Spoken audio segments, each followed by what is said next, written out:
All right, now for the actual sketches of the still life.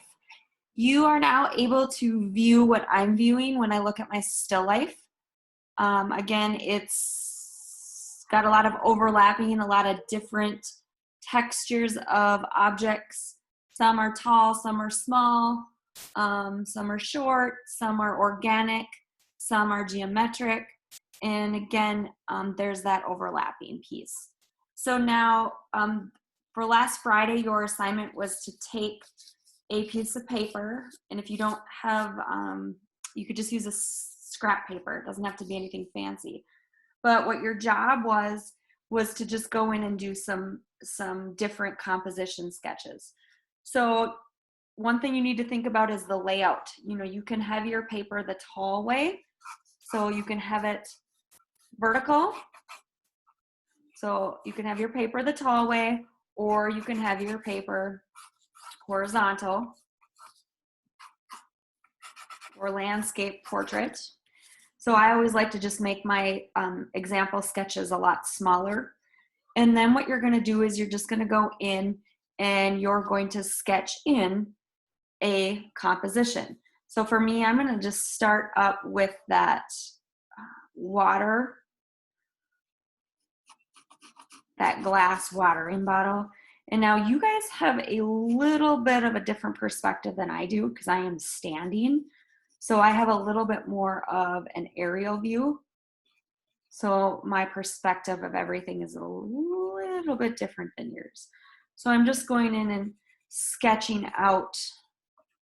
And if you look, mine are quite, my composition is quite big. I didn't do like a small area. This is that plant that kind of overlaps into the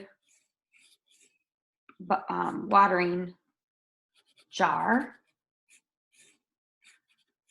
there. And then it's resting on that circle. And then I've got the plant in the back. There's the leaves that are coming down there. And then I have a couple leaves back there. So if you look, that composition is kind of a zoomed in sketch of the particular area that I was working on. So that's one. And then again, you can do horizontal. So maybe I'm going to go in and try to get the elephant, go a little bit smaller this time. Get the elephant.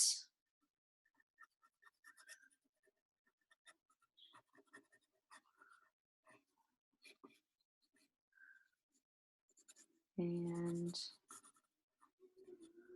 his front foot back there. The pine cones hanging out back here. So I'm just going to kind of put in, I'm not going to put in all those little details yet. I'm just putting in some of those lines. Here's my plant in the back there. Big leaves coming down, one that's overlapping. And then I've got that round container that the plant and the bottle are resting on. So again, here's a completely different composition because I got more objects, and I also have taken the opportunity to zoom out a little bit of the composition. And then we always want to make sure that if we can see a table line that we put that in because we don't want our objects to be floating. So these are just a couple sketches. Now you are the artist. So if you don't like either of these, then you need to do another one.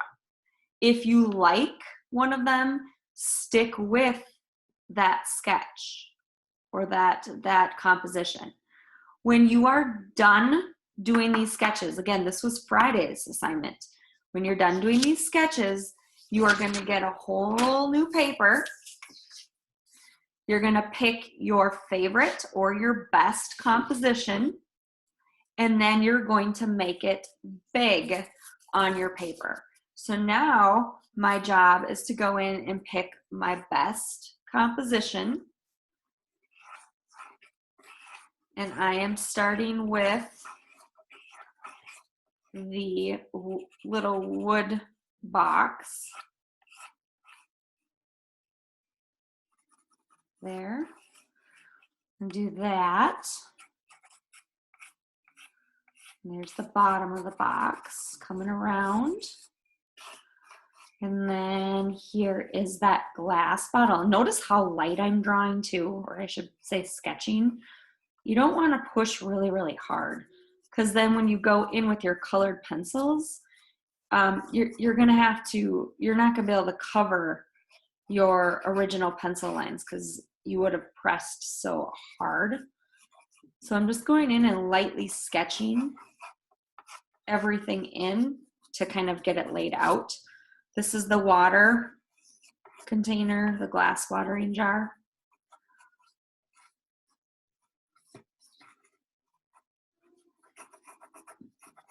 It's kind of nice too, like I didn't really intend to do it, but this is actually even going to go off the paper, which is okay if things go and overlap off of the paper. And then this is like the little squirt part, the mist part. And then we've got the succulent.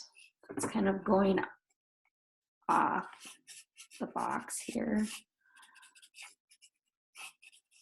And then all of these crazy leaves that I need to put in there.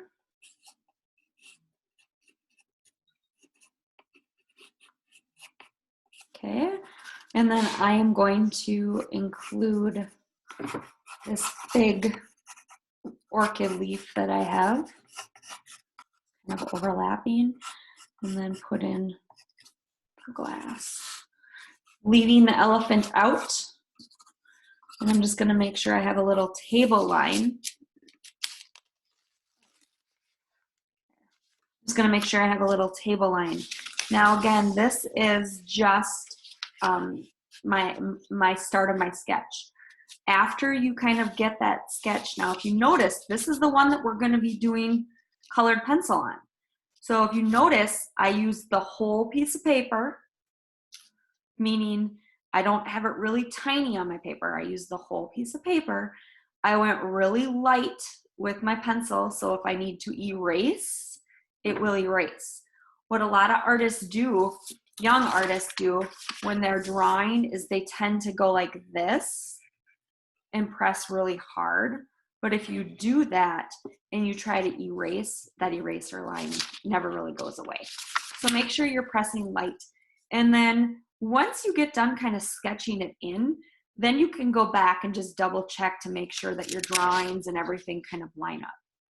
But this sketch that I just completed, this big sketch on one paper, this is for your final. This is the one that is actually going to be given colored pencil. So please, this is your assignment for today. All of the other stuff in the videos is to help you get caught up for those that were either confused on what to do or needed just a little bit more guidance. Tomorrow, I'll be back with a demonstration on how to take this and make sure that all of the perspective is correct, and then we'll go in and start coloring.